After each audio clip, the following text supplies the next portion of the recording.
primeiramente, obrigado à convocação dos senhores e senhoras. Agradeço ao magnífico reitor a oportunidade de vir aqui falar com vocês sobre o desafio, né, que a gente está enfrentando. A minha apresentação tem um intuito, eu vou passar bem rápido essa parte aqui, né, de agradecimentos, para logo encaminhar aqui e a gente poder construir o diálogo. O objetivo dessa apresentação, propriamente, além do que discutir pontos, né, que aí, evidentemente, vai estar mais detalhado no relato feito pela comissão, e agradeço o empenho da comissão nesse sentido, né?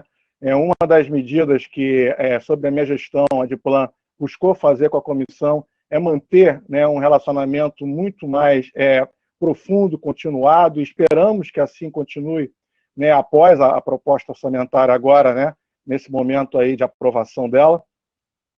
E esse, inclusive, é o nosso desafio aqui nesse momento, né? Ou seja, né, de buscar que essas discussões todas de planejamento e orçamento passam a ser feitas ao longo do ano, né? E não apenas nesse momento de aprovação da PO. Então, esse é um pouco o nosso compromisso e eu vou tentar expor isso aqui na apresentação. Bem, começando aqui propriamente, o primeiro slide aqui rapidamente aqui fazer uma menção muito rápida, apesar do texto ser um pouco extenso, um trecho do professor Lessa, né, falecido esse ano, né, que queria fazer menção aqui para balizar um pouco a minha fala, sobre a necessidade de resgatar a dimensão do planejamento. Tá? Então, eu vou ler muito rapidamente. A palavra planejamento está carregada de conotações negativas. Vejamos quais as conotações ela tem. Primeiro, que a relação gestor e comunidade é vista como unilateral. Segundo, que o gestor é visto como produtor da história, segundo sua decisão prévia, e que o economista, o que eu me incluo, né, é um técnico que ajuda o gestor escolhedor. Quer dizer, a noção de planejamento tem uma série de conotações pelas quais parece ser um procedimento operacional do Estado autoritário. Como tal, essa expressão ficou totalmente deturpada. Bem como uma reação ao autoritarismo, surgiu também uma espécie de fobia à expressão planejamento. Eu acho que a ideia de planejamento deve ser recuperada enquanto momento pelo qual a comunidade reflete e discute sistematicamente qual é o seu perfil futuro. A antítese a essa postura seria exatamente exacerbar a comunidade organizando-se e pensando-se no perímetro das relações interpessoais. Na verdade, seria pegar a sociedade complexa e fazer dela uma confederação de indivíduos. Ou seja, se a gente quer superar uma forma de gestão, de administração pública, que é baseada em relações interpessoais, né, na minha visão, no meu interesse, na minha capacidade, né, de ser amigo do rei, de ter acesso, diferente de outra pessoa, a um certo espaço de privilégio, a gente tem que buscar o planejamento, né? Exatamente isso. O planejamento não é para ser visto como algo autoritário, ao contrário, é como ser exatamente esse espaço, essa gênese de um pensamento de unidade, de coletividade, e é isso um pouco que eu estou me baseando aqui e proponho para os senhores nessa gestão da Adiplan, né? Que a gente, de fato, arregace as mangas e faça um planejamento cada vez mais participativo, integrando toda a universidade. Bem, diante disso, o desafio número 1 que eu queria listar aqui, então, é exatamente efetivar essa cultura do planejamento da UERJ, né? O diagnóstico que a gente faz é que isso está muito frágil, né? Muito incipiente, né? Então, nesse sentido, o debate orçamentário que ora se faz aqui, né, precisa cada vez mais ser o espaço por excelência do compartilhamento de responsabilidade.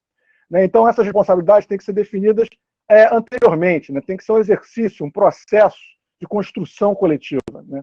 Há um grande desafio de que esse debate das finanças públicas paute-se mais por uma visão estratégica e não apenas por disputa de recursos. Então, é exatamente isso. A gente tem que buscar se responsabilizar por uma visão estratégica comum e não apenas se disputar ali o seu interesse,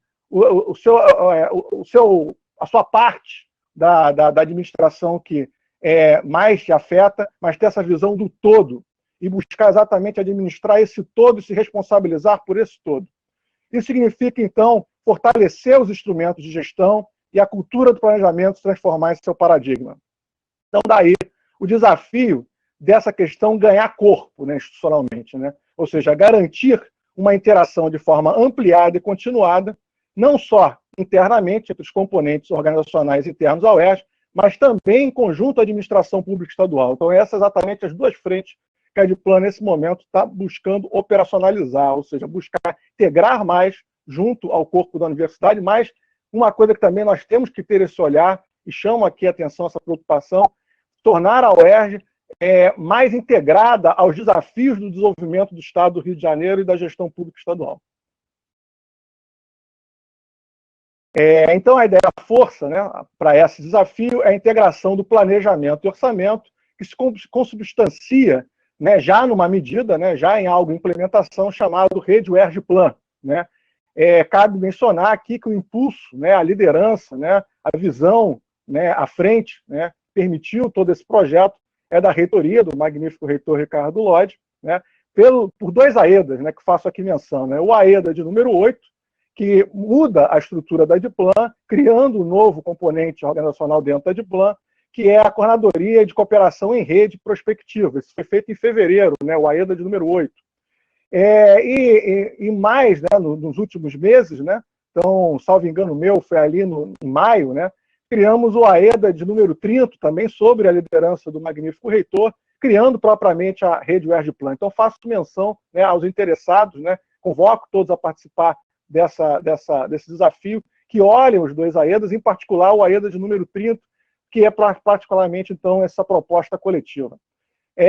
Já temos desdobramentos a partir disso, então, durante esse desafio, período de pandemia, né, a gente não ficou parado, a gente teve, ao contrário, um sobretrabalho gigantesco, né, que apesar da dificuldade, nós realizamos, aqui faço questão de listar, 9 reuniões de coordenação, onde agradeço os participantes dessas reuniões, muitos daqui estão presentes, né, então, pró-reitorias, direções de centro, direções de unidade, né, consultamos todas que foram possíveis estarem presentes nessas reuniões, fizemos questão disso, né, ou seja, em nenhum momento, esse foi meu indicativo como diretor, não vamos usar a pandemia para se fechar, para dizer que não temos que buscar consulta, fazer o acesso, buscar amplamente ligar a comunidade. Ao contrário, a gente fez nas condições que foram possíveis, né, que foram de teletrabalho, né, videoconferências, mas buscamos fazer da forma mais integrada e participativa possível, né, tendo primeiro esse filtro nessas 9 reuniões de coordenação para linkar com as hierarquias da universidade, e a partir disso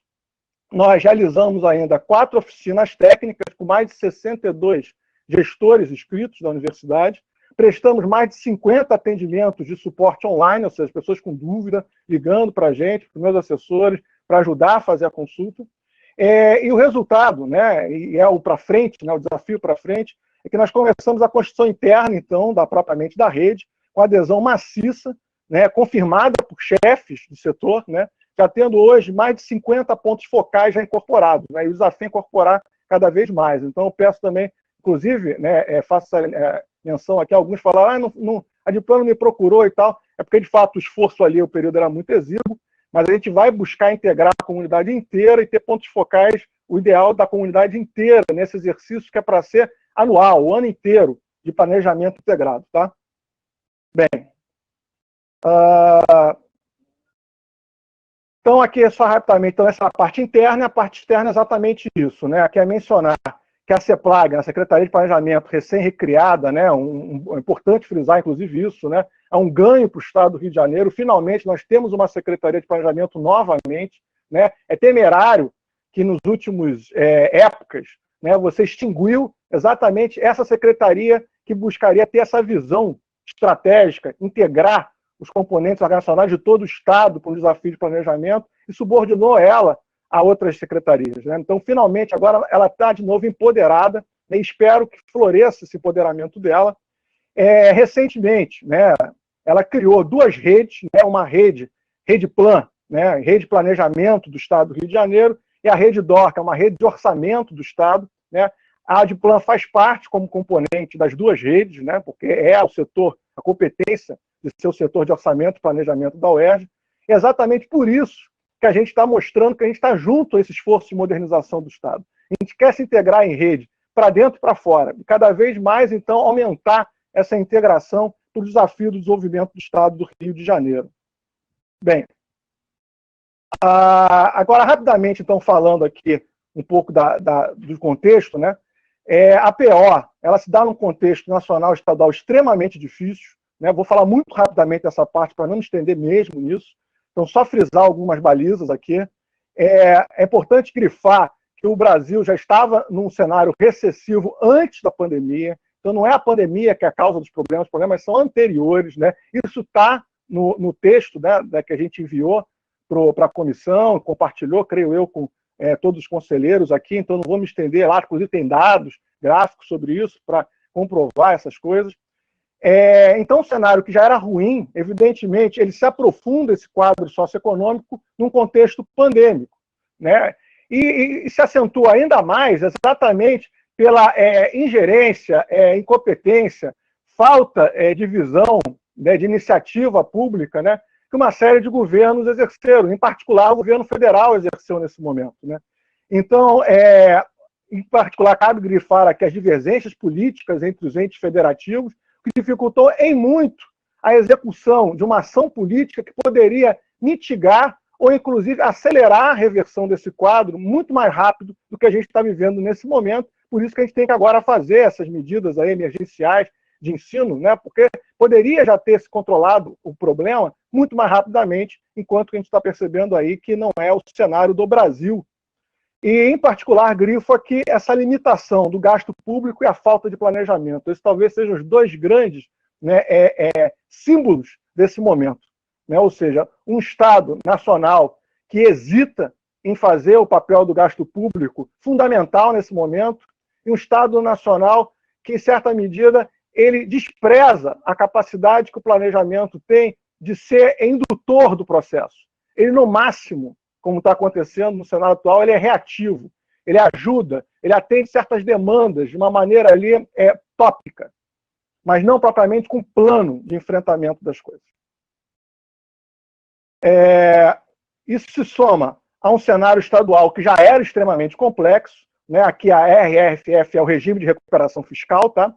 Que só foi, então, um alívio ao fluxo de caixa. Ele está longe de ser uma solução, né? Enfim, para quem acompanha meus trabalhos, sabe que, enfim, eu detalho isso, quem tiver interesse aí, estou à disposição de passar também alguns documentos a respeito disso. Inclusive, segunda-feira, nós estaremos numa ação junto à LERJ para buscar fazer uma frente política em defesa dessas coisas. Então, não se configura uma solução, só de se desarma um cenário ali que que gerava um descontrole de execução orçamentária, uma imprevisibilidade de receita disponível, então dificultava sobremaneira a gestão. Mas ao permitir que haja gestão, que nós estamos recebendo, a princípio, nossos salários em dia, que as instituições possam funcionar, não normais, mas funcionar de alguma forma, né? Não estão totalmente impedidas disso, isso não quer dizer que a gente está vivendo, evidentemente, um cenário de recuperação. Ao contrário, né, o problema econômico arrecadatório continua potencial, a recuperação do PIB nos últimos anos foi muito modesta, toma-se um cenário conjuntural do mercado de petróleo extremamente instável e uma nova retração econômica agora recente, face em particular não à pandemia, mas às insuficientes medidas governamentais, né, anticíclicas, ou seja, de tentar conter, né, os efeitos negativos do contexto do acidente natural, né, da pandemia.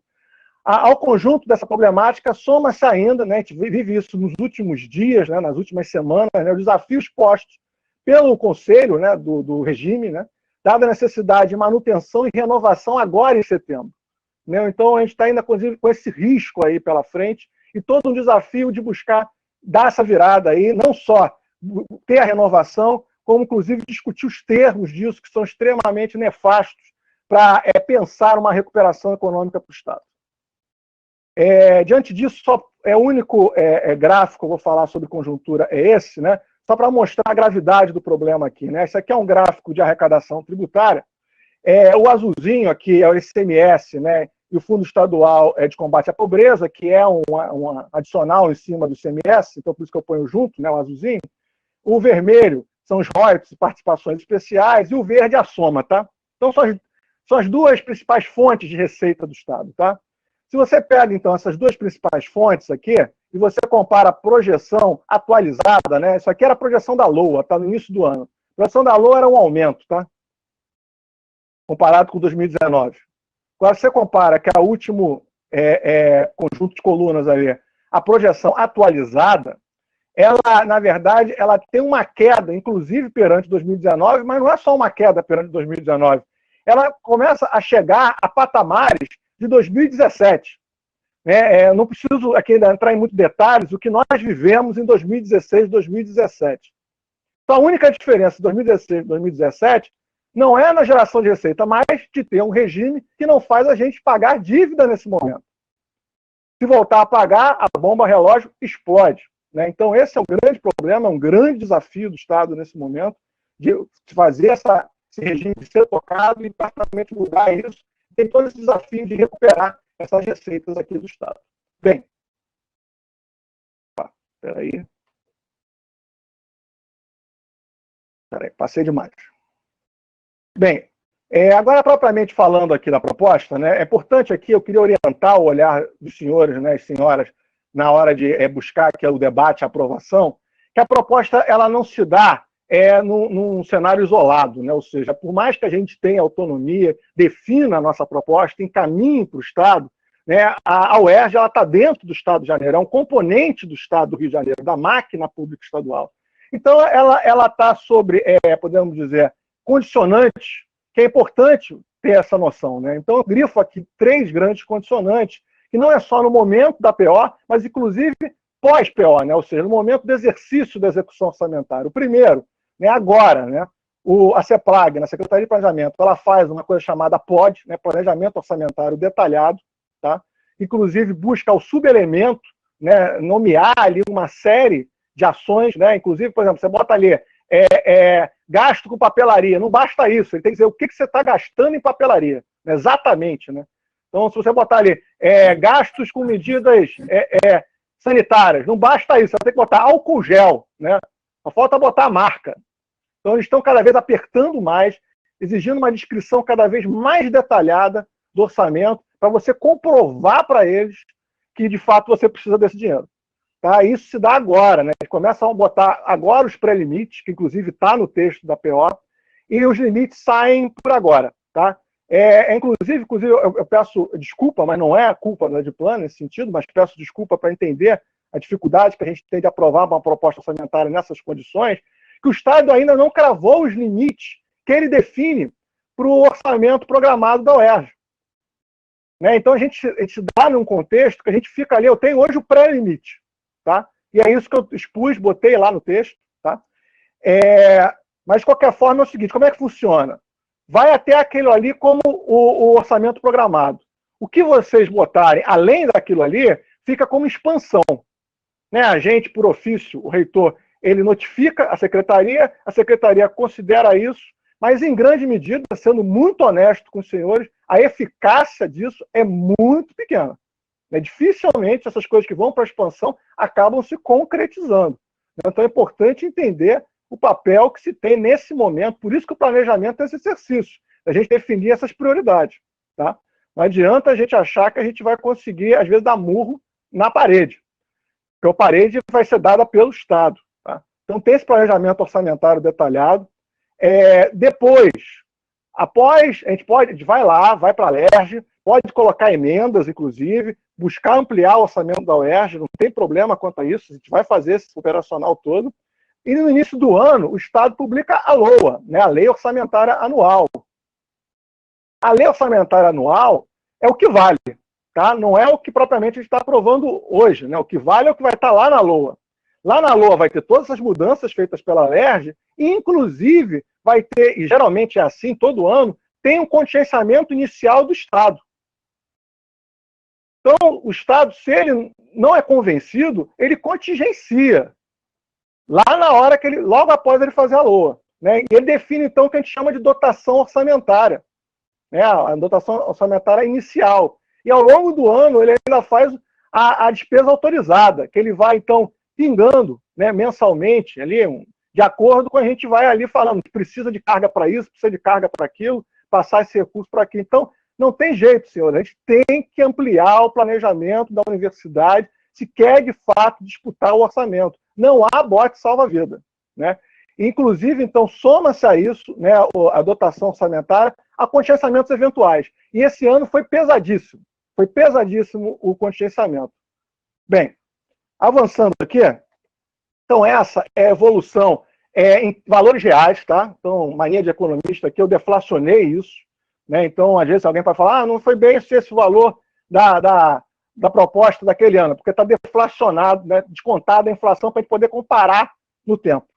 Então, essas foram as propostas aprovadas pelo Conselho Universitário ao longo dos últimos anos, tá? Perceba ali que há uma queda, né, nesses valores, né, valores reais ali, com exceção de 2017, né, e há depois um ligeiro aumento ali na última proposta. Tá? Que isso quer dizer? Isso quer dizer alguma coisa? Vamos ver então o próximo slide aqui, eu vou fazer uma comparação. Bem, aqui eu botei, então, comparado a proposta orçamentária aprovada com vermelho, em azul, né? E em vermelho é a dotação atualizada, ou seja, o que o Estado crava, lá na LOA, no início do exercício. Perceba ali pelas linhas verticais a discrepância que há entre a proposta orçamentária aprovada pelo Conselho e do Estado. Agora, há um esforço, e louvo nesse sentido, né, todo o esforço das comissões que antecederam ao longo desses anos e das aprovações que foram feitas pelos senhores conselheiros e conselheiras, né, que houve um esforço, sim, de aproximar o valor da proposta orçamentária da dotação do Estado, para a gente trabalhar com a realidade, né, ou seja, de fato que a gente vai estar disputando ali. Né. Então, houve esse esforço de aproximação, com exceção de 2017, que houve um estouro da boiada. Tá? Em 2020 aumentou um pouquinho também. Bem, mas então houve esforço de aproximação e a exceção foi 2017. Né? Vamos avançar um pouquinho aqui. Aqui eu ampliei então a parte da dotação orçamentária e do executado. Né? Aqui o executado é mais preciosismo, é só para dizer que é próximo, tá? Então geralmente tende a ser próximo. Né? No máximo aqui, quando há uma discrepância entre isso, é o desafio de a gente completar o processo, né? Ou seja, propriamente o financeiro conseguir fazer os empenhamentos, as liquidações, né? E o Estado, lá depois disso, fazer os pagamentos. Mas o que me interessa aqui é mostrar a atenção, aqui isso está em valores reais, como a dotação orçamentária foi crescendo nos últimos anos. Só que, se você botar em projeção histórica, em 2019, a gente tinha só voltado para a dotação orçamentária que nós tínhamos em 2015. Só no último ano que, de fato, a UERJ, depois de 5 anos, teve aumento da sua dotação orçamentária. Então é isso que eu preciso disputar com o Estado. É isso que eu preciso, junto com o reitor, com os senhores, indo lá com os sindicatos para a Assembleia, disputar com o Estado. E a gente tem que buscar, então, ter um realismo da nossa proposta para a gente chegar, na hora de disputar isso com eles, e falar, opa, é aqui, vocês têm que aumentar aqui. E isso é uma negociação com os gestores do Estado, que vão querer lá o subelemento, o ponto e vírgula, que tem que estar na proposta bem detalhado. Tá? Então esse é um grande desafio, mas menciona aqui que houve esse aumento, finalmente, né, um ganho real no último exercício, quer dizer, para esse exercício atual. Mas podemos comemorar, né? O que surge esse ano? Um violento contingenciamento.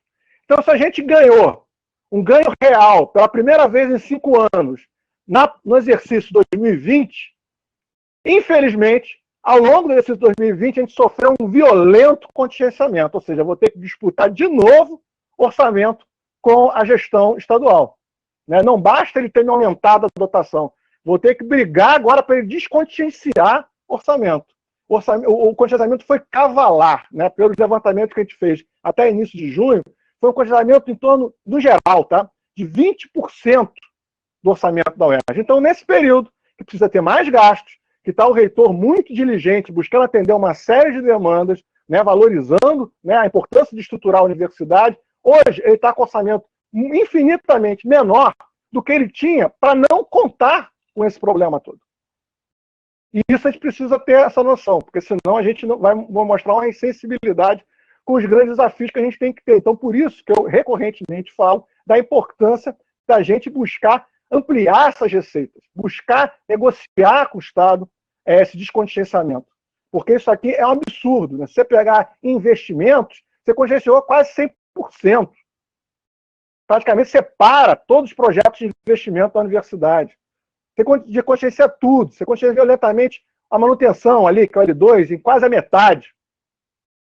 Bem, então uma série de coisas, depois eu posso entrar em detalhamento sobre isso, a caso do interesse dos senhores, mas só para mostrar a gravidade do problema e como isso é ao longo do ano, tá? Não é só agora, não é só que a gente aprovou uma PO, ficou feliz de botar algo na PO, de ampliar o orçamento da universidade e falar, está resolvido. Infelizmente não está.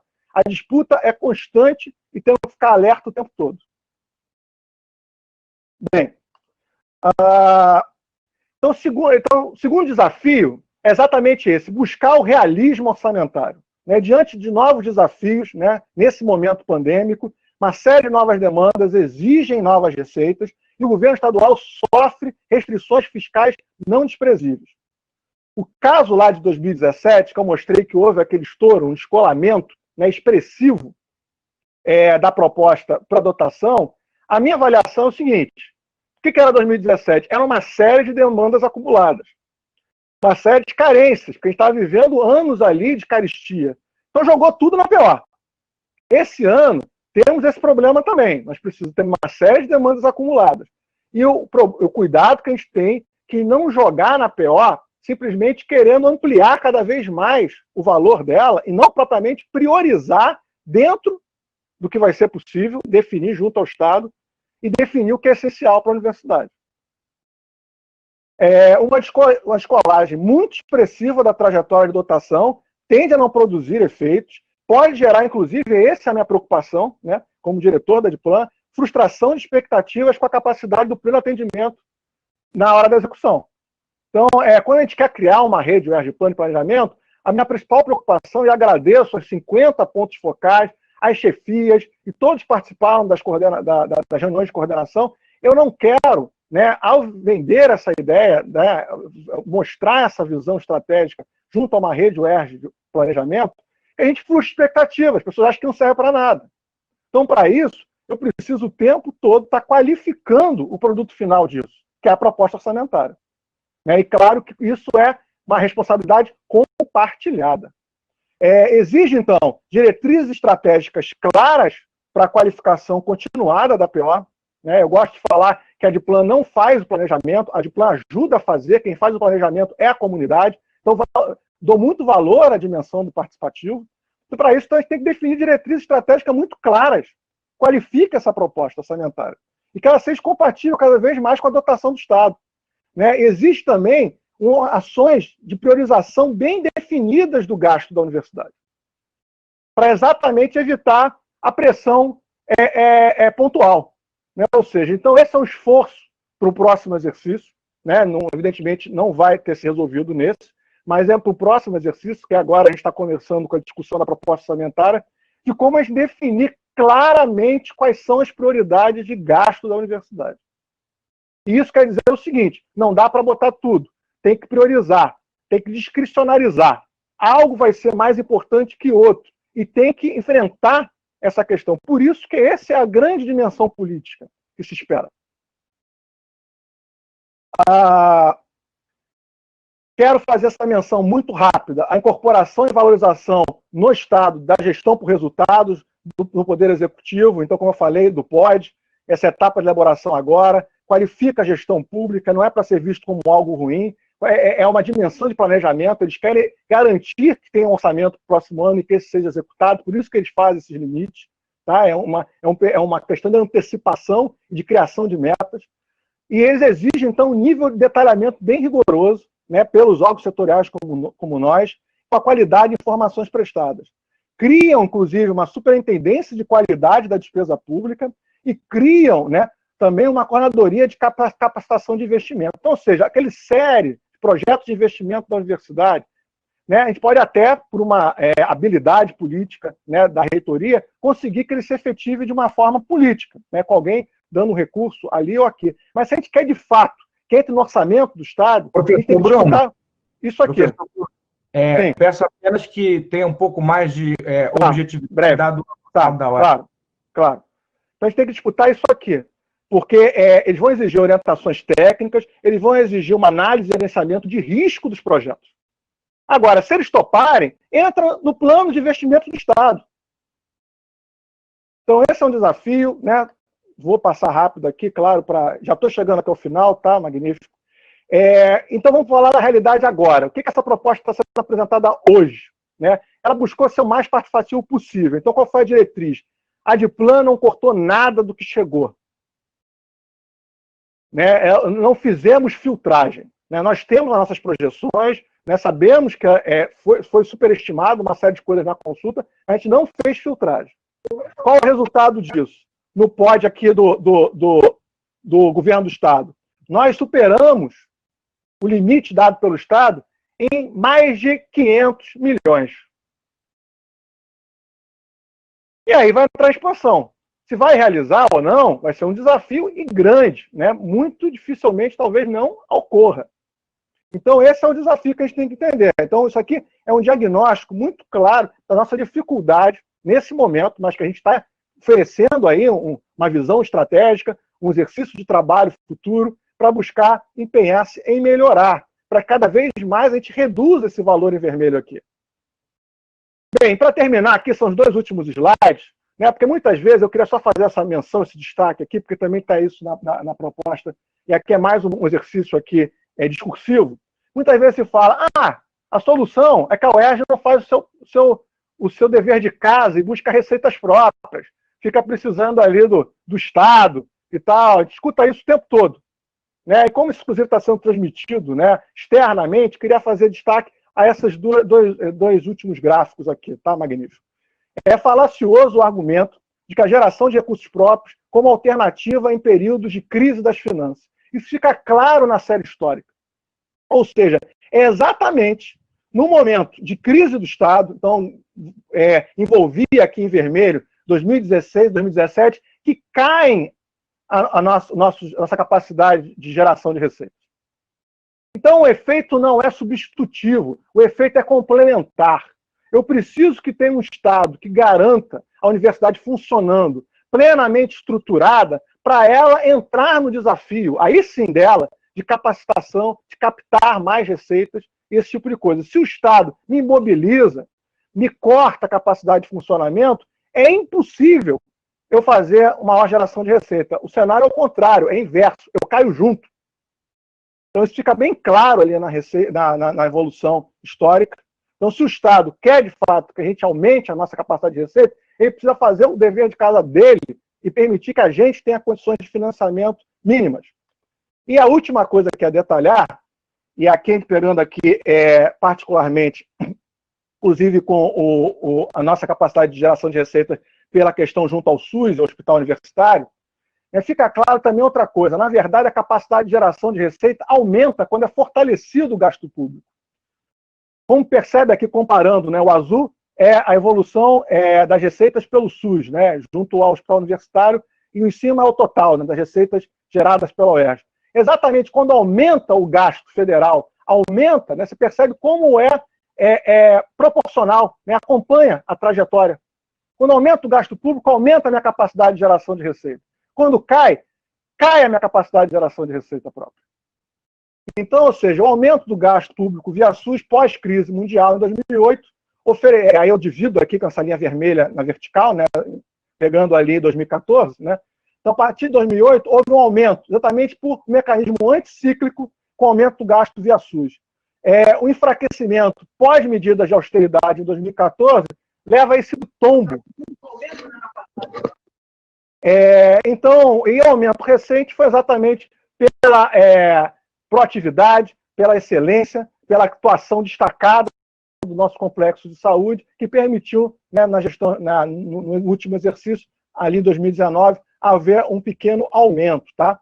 Agora, se o gasto com o SUS, inclusive, fosse aumentado, a gente aumentaria ainda mais. Se o gasto do governo federal e do governo estadual com a universidade fosse aumentado, a gente tem capacidade de gerar mais receitas, porque aumenta a possibilidade de diversificação de serviços da universidade. Então é isso que eu tenho para falar nesse momento. Agradeço aqui o espaço e estou à disposição para qualquer indagação que se faça ao longo das discussões. Agradeço o magnífico reitor e aos senhores e senhoras conselheiros. Senhores, obrigado, professor Bruno. Nós faremos as discussões após o voto do relator, após o relatório, faremos as discussões para o debate, para a manifestação dos senhores e senhoras conselheiros.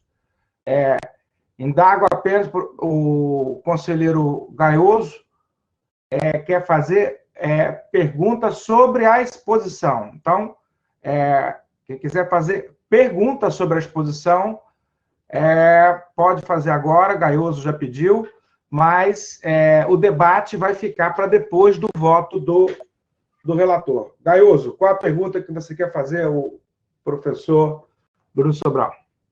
Isso, Bruno, parabenizá-lo pela exposição, isso aí na hora da minha fala. A minha pergunta é a seguinte: quando você relata a questão do orçamento, os orçamentos que foram aprovados pelo Conselho Universitário, eu tenho memória de que alguns anos atrás, justamente nesses que você colocou nos 2 ou 3 gráficos anteriores, foi uma opção da universidade, na época, até com voto contrário nosso, de que a gente retirasse do Tesouro a questão da manutenção da universidade, se colocando muito nos projetos e nas pesquisas e nos financiamentos externos do Tesouro. E aí isso um pouco tirou. Aí, para mim, ficou confuso esse momento. E o segundo momento, como é que fica a questão do duodécimo, que foi tão festejado na universidade, diante desse corte, diante dessas coisas que vão acontecer, né? A gente vai apresentar, pelo que eu entendia do duodécimo, a gente apresenta um valor, e esse valor tem que ser repassado em forma de duodécimo integral para a universidade. Eram só essas 2 perguntas para me subsidiar para que eu possa fazer meu debate à frente. Obrigado, reitor. Ok. Bruno, antes de responder, a professora Mônica Lessa também quer fazer uma pergunta sobre a exposição, já responde todas em bloco. Por favor, professora Mônica Lessa. Bom dia, magnífico reitor, bom dia a todos. Professor Bruno Sobral, muito obrigada. Em parte, eu já fui contemplada pela sua exposição, que foi bastante clara, e também pela pergunta do conselheiro Gaioso, em relação aos duodécimos. Gostaria, portanto, de fazer uma pergunta bem simples. Qual a prioridade, o critério de prioridade na atribuição dos orçamentos que o senhor vai adotar para 2020? Obrigada. Professor Bruno, por favor, responda, então, as perguntas dos 2 conselheiros, para depois passarmos ao relator e, em seguida, a todos os conselheiros que já estão se inscrevendo. Então, por favor, professor Bruno. Ok. Primeiramente, sobre a questão do duodécimo, é importante entender aonde que ele entra na esteira, né? O duodécimo, ele não altera o debate sobre proposta orçamentária, né? O duodécimo não tem nada a ver com proposta orçamentária, né? O duodécimo é garantir a execução do orçamento, né? Então, ou seja, 1/12 é transferido e administrado. E, aliás, faço menção e destaque a isso, né?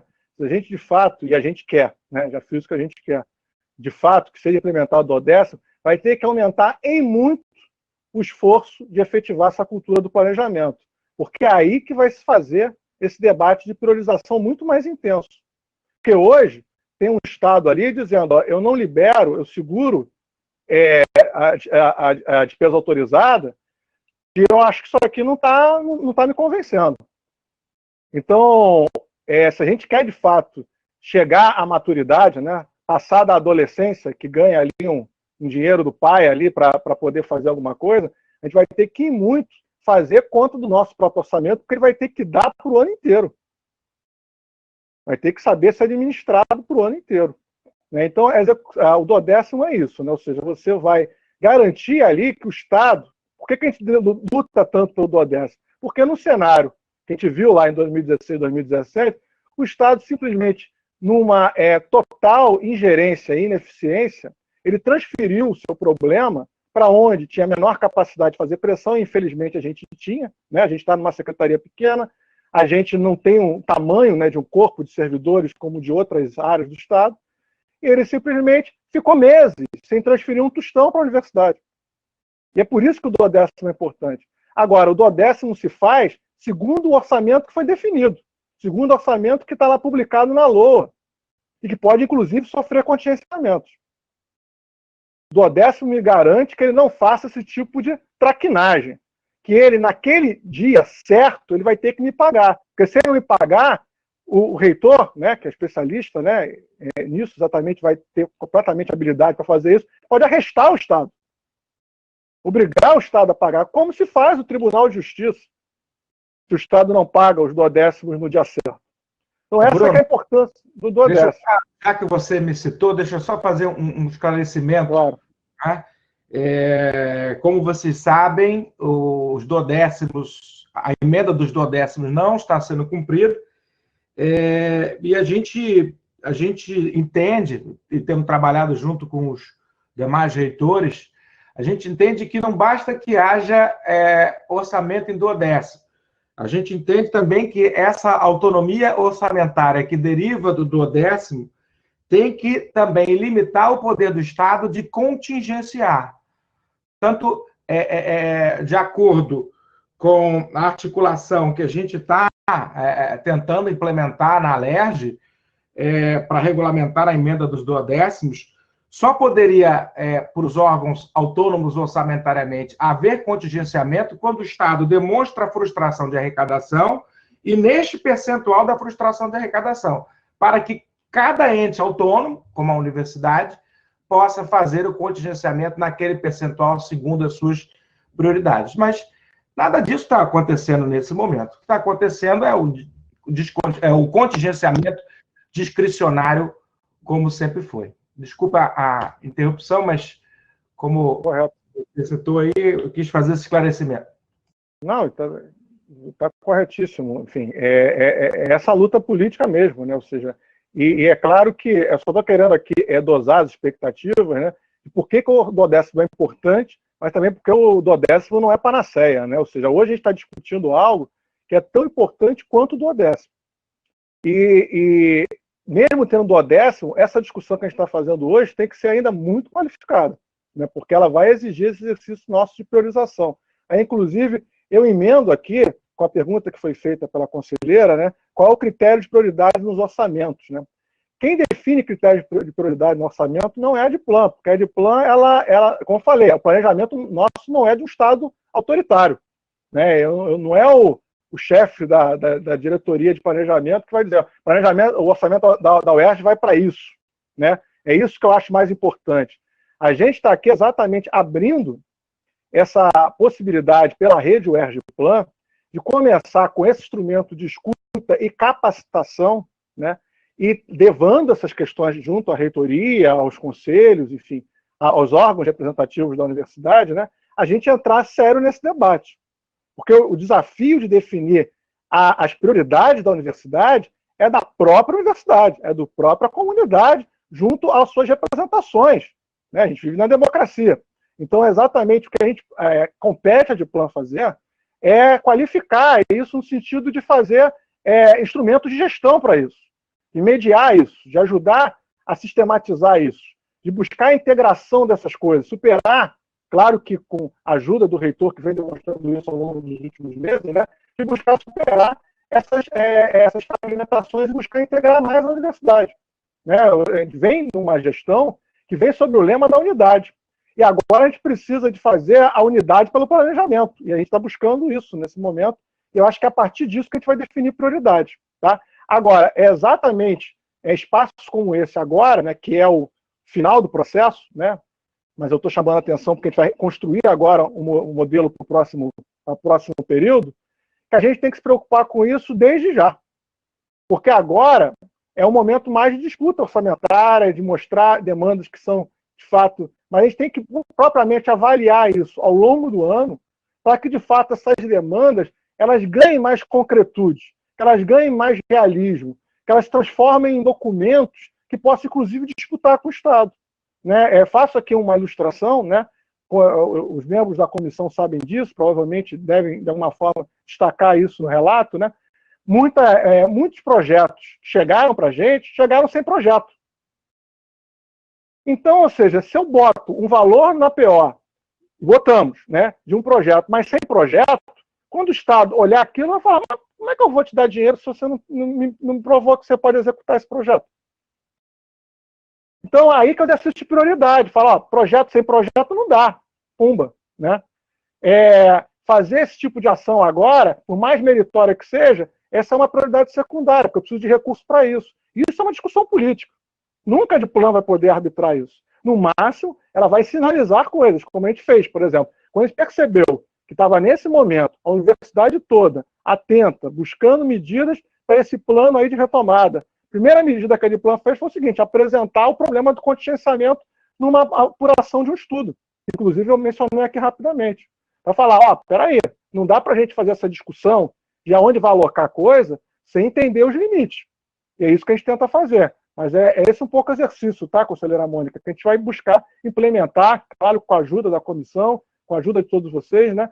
Para aos poucos ir ambientando para esse debate duro, da gente conseguir, de fato, chegar para um outro companheiro nosso, um outro colega de universidade e falar, opa, a prioridade nesse momento é essa. E isso aqui que ganhou consenso. Obrigado, professor Bruno.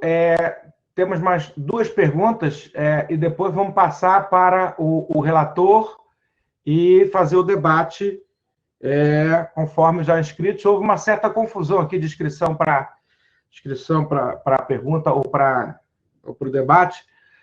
Vou passar para o conselheiro Fred e a conselheira Tatiana, que tem perguntas a fazer, e depois passamos ao relator.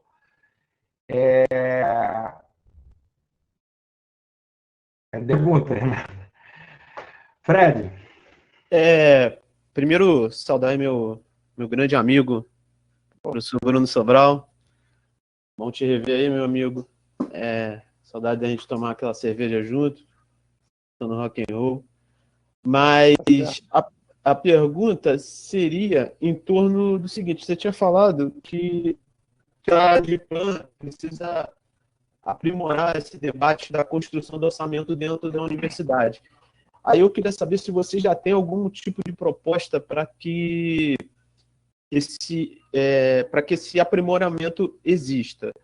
Outra questão é que aí eu me perdi um pouco quando você estava falando sobre a questão do regime de recuperação fiscal, então eu fiquei numa dúvida, assim, pedindo um esclarecimento melhor, né, da compreensão de como que a Adiplan tenta lidar nessa fase do regime agora, né, sobre a sua direção, como a Adiplan pretende lidar sobre essa questão aí do regime de recuperação fiscal e sobre essa questão do contingenciamento, sabendo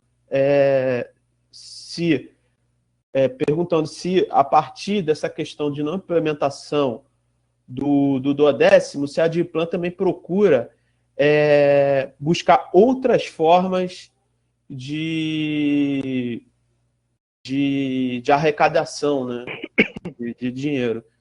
Então é mais ou menos isso. Tá bom, meu amigo? Um abraço aí, muito obrigado. Conselheira Tatiana. Para fazer a pergunta. Estamos separando aí as questões. Oi, bom dia. Sobre a apresentação e o debate sobre a proposta orçamentária. Bom dia, sim. Conselheira Tatiana. A minha câmera não está iniciando, eu vou fazer a pergunta da mesma forma, tá? Tudo bem. Bom dia, Bruno.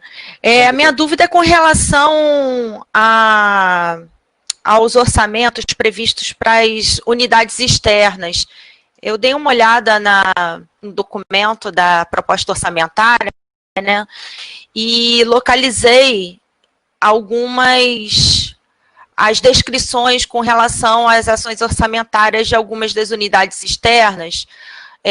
Eu sou da FFP, estava dando uma olhada com relação a várias reformas, aquisição de materiais, e não consegui localizar aqui, aí eu queria pedir seu auxílio, nada com relação à construção do bandejão, tá? Porque a gente sabe que o bandejão ele está tem uma emenda parlamentar, né, da deputada Benedita da Silva, e conseguir localizar, porque a gente sabe que essas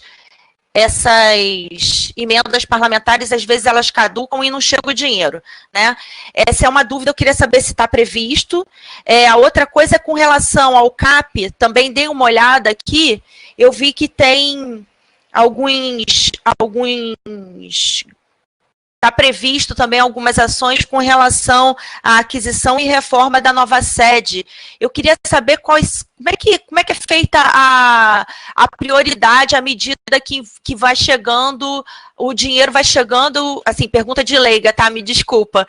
Queria saber como é que vão sendo dadas essas prioridades da distribuição dessas verbas, porque entendendo que essa questão da sede do CAP é extremamente urgente. Obrigada.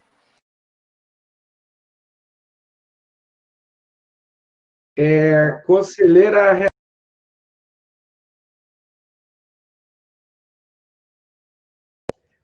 Renata diz que tem a pergunta e debate. Peço para fazer a pergunta agora e deixar o debate para a ordem do dia. Conselheira Renata, por favor.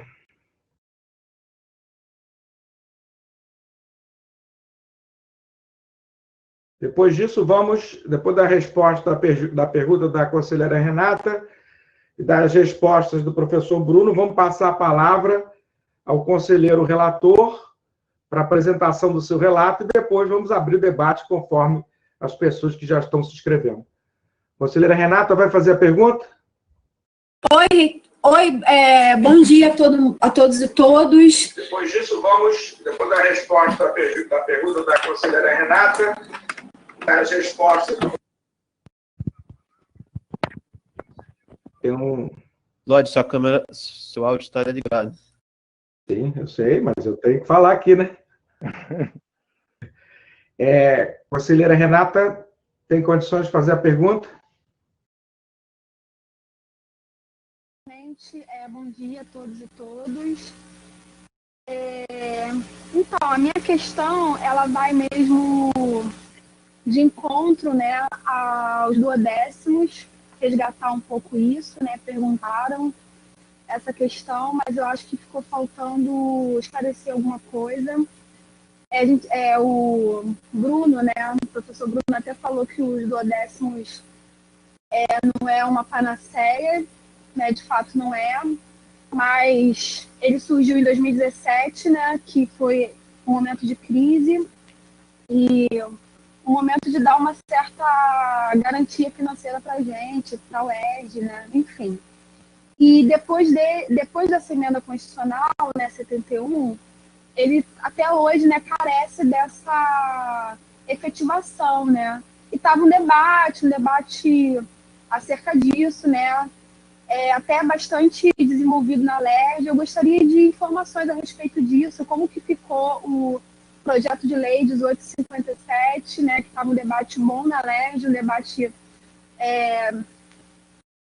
já avançado, e veio a pandemia, e a LERJ funcionando em regime de excepcionalidade, né, por causa da pandemia, mas a gente vê também que a LERJ ela começa a retomar algumas pautas, se existe espaço para isso ser pautado, né, na LERJ, esse projeto de lei, que é importante para a gente, que é importante para as universidades estaduais. E como que tá as articulações, enfim, a respeito disso. É mais um informe mesmo, né, a respeito dessa situação. E depois eu queria falar a respeito do regime de recuperação fiscal. O Fred já falou alguma coisa, mas eu deixo para falar mais para frente. Agradeço aí, obrigada. Obrigado, conselheira Renata. Professor Bruno, então, por favor, responda as perguntas e, na sequência, a gente vai passar a palavra para o relator apresentar o seu relato. Agradeço as perguntas. Parte das respostas, eu creio que é mais adequado o próprio reitor se pronunciar, porque tem questões aqui que são de orientação política, né? Então, por exemplo, como os duodécimos, o processo de condução disso está sendo nesse momento, né? A gente sabe os desafios que estão sendo enfrentados, parte disso o Magnífico já destacou aqui numa fala inicial. Então, as próximas etapas, né, as próximas formas de recolocar a questão junto alerge ao governo do Estado, aí eu acho mais adequado deixar para o reitor se pronunciar nesse sentido, né? O que eu quero frisar aqui, é meu papel frisar aqui, que os duodécimos são, sim, importantes, né? Não estou de nenhuma forma desqualificando a luta, vale a luta pelos duodécimos, só é importante entender aonde que ele entra na esteira da discussão orçamentária, né? Então, ou seja, é tão importante discutir o duodécimo, como é importante a gente avançar nesse desafio de efetivar a cultura do planejamento para melhorar a qualidade da nossa proposta orçamentária, para melhorar a capacidade de disputar com o Estado orçamento, que mesmo com o duodécimo, o orçamento vai continuar sendo disputado. Mas ele é extremamente importante, porque ele é um instrumento ali de defesa contra a arbitrariedade que o Estado eventualmente realiza por não ter previsão legal ali para a gente ter essas salvaguardas.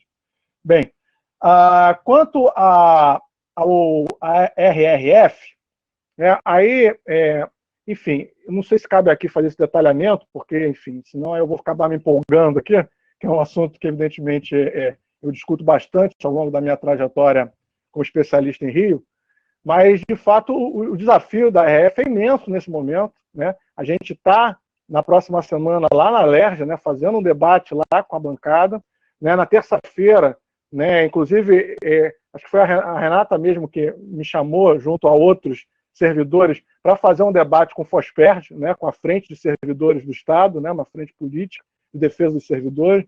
Estarei nesse debate também, discutindo sobre a questão. Né? É fundamental entender o quanto o RF podemos dizer, é uma faca de dois gumes. Né? A gente é ruim com ele, pior sem ele. Né? E aí o ideal é, com ele, ser melhor. Né? E aí buscar como é que a gente... Porque sem ele a gente está ferrado. Né? Mas como a gente pode melhorar, então, os desafios de tornar esse RF, de fato, um instrumento para a recuperação econômica do Estado, e não como é hoje, né? Um instrumento ali de pressão do governo federal para o Rio de Janeiro fazer poupança para pagar a dívida com ele o mais rápido possível, seja lá, né, doe a quem doer, né? Inclusive ignorando o contexto de pandemia, como inclusive está no relato, né, que eles cobram que faça medidas compensatórias para medidas que foram feitas para a pandemia. Quando tem outros estados que esse ano estão com perdão de dívida e não fizeram medidas compensatórias nenhuma. Então é um instrumento extremamente discricionário, arbitrário, inclusive, nem discricionário, arbitrário, e é possível, é desejada a revisão dele, mas para isso vai precisar de muita força política. E não é só pressão, é força política mesmo, institucionalizada, né? Uma frente ampla de representações para chegar até o nível nacional. Mas, enfim, estamos nesse esforço, somos sensíveis a isso. Isso talvez seja um grande diferencial que eu tento trazer para a diretoria da Diplan, ou seja, de entender a UERJ dentro de todo um contexto e querendo atuar nesse contexto. Né? A gente não está só tratando isso como algo dado, vendo como restrição. Eu estou buscando, evidentemente, claro que junto à liderança do magnífico reitor, a gente buscar influenciar e afetar esse processo em busca aí de um desenvolvimento para o nosso Estado e uma prioridade, né, para a centralidade e protagonismo da nossa universidade como ela merece. Sobre a pergunta do Frederico, sobre quais aprimoramentos, né? Então foi aquilo que eu coloquei, Frederico, tá? São dois desafios que eu estou colocando aqui. Um desafio que é de ordem propriamente ali de plano de trabalho, que é esse desafio de a gente buscar cada vez mais um realismo orçamentário, e outro desafio que é o desafio propriamente de um esforço programático, né? Então não só de plano de trabalho aqui nesse momento, como agora nessa reunião, mas programático, que é a gente criar a rede UERJPlan, efetivar, consolidar ela, porque é claro que a iniciativa de criar ela não quer dizer que ela vai ser a potência que ela pode ser. Então é um desafio, por isso que eu faço menção aqui, e valorizando, né, a representatividade de todos presentes nessa reunião, né, que abracem a ideia, que discutam com a Diplan essa ideia, que buscamos incorporar e fortalecer essa ideia da rede UERJPlan, porque ela pode ser um grande instrumento nosso de gestão para fortalecer isso de maneira a, de fato, integrar a universidade nesse esforço e integrar a universidade junto ao poder do Estado, para ele cada vez mais, então, respeitar a nossa capacidade de apresentar para ele um orçamento crível, né, mostrar ali que, de fato, a gente tem empenho, porque aí a gente está discutindo com gestores lá, tá? Não é só com a classe política, é com gestores, e gestor é extremamente exigente com esse tipo de coisa. Então é isso que a gente está tentando aqui fazer esse esforço. Bem, quanto ao último ponto, arrecadação, outras fontes, inclusive isso na proposta tem um pouco de menção a isso, mas muito ainda, podemos dizer, preliminar. porque evidentemente não foi feito um estudo sobre isso. Mas é uma coisa que está no radar, tá, Frederico? Ou seja, o desafio de a gente buscar aumentar as nossas receitas próprias, né? Inclusive, já fiz um destaque, inclusive conversando, né, com a reitoria, né, um desafio que nós temos que enfrentar de buscar ser mais, podemos dizer, diligentes na busca de emendas. Mas quando eu falo emendas, não é só a gente conquistar as emendas, mas a gente poder propriamente fazer essas emendas acontecerem. Né? Há um desafio ali de gestão nesse sentido, né? Ou seja, de fazer com que esses recursos cheguem na universidade. E esse é um grande desafio, exige uma grande força-tarefa nesse sentido, para atender o mais rapidamente possível todas as pendências que se colocam para que os recursos cheguem. Né? Esse é um grande desafio que eu vejo pela frente, uma grande avenida de possibilidades, porque agora o orçamento é impositivo. Ou seja, uma emenda que um parlamentar dê, seja no federal, seja no estadual, o Estado não pode contingenciar. Mas ele pode botar um monte de pendências para repassar esse dinheiro se a gente não conseguir enfrentar isso, atender essas pendências. Então, é um desafio de gestão imenso nesse sentido, nessa área, para a gente conseguir aí encontrar uma avenida, e eu vejo essa como talvez a primeira grande avenida aí a ser enfrentada. Tá?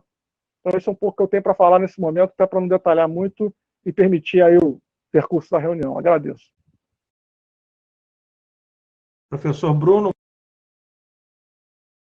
muito obrigado pela exposição, trabalho, pelo esclarecimento. O professor Bruno vai continuar com a gente aqui durante o debate para qualquer esclarecimento que ainda